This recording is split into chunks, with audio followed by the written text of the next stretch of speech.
আসসালামু আলাইকুম ইয়া আহলাল কুবুর। ওয়ালাইকুম আসসালাম ওয়া রাহমাতুল্লাহি ওয়া বারাকাতুহু। মান রাব্বুকা, তোমার রব কে? আল্লাহ।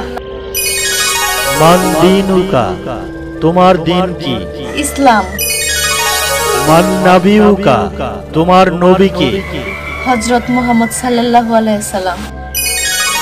আলহামদুলিল্লাহ, তুমি আল্লাহ প্রেরিত সকল প্রশ্নের উত্তর সঠিকভাবে দিতে পেরেছো।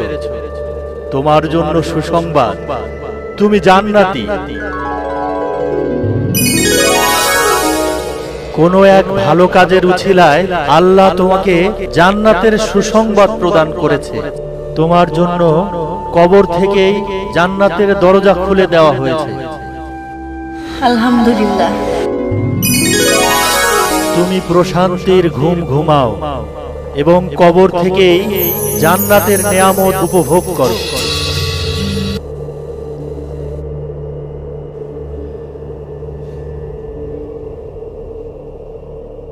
নামাজ বেহেশতের চাবি, যা তুমি দুনিয়া থেকেই অর্জন করে এসেছো।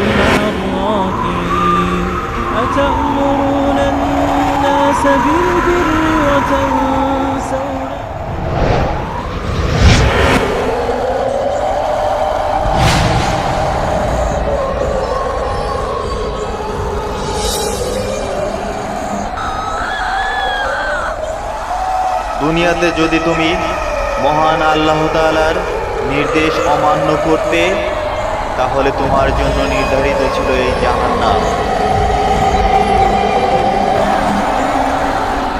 যেহেতু তুমি মহান আল্লাহ তাআলার সকল নির্দেশ পালন করেছো, তাই মহান আল্লাহ তাআলার রহমত স্বরূপ এই জান্নাত।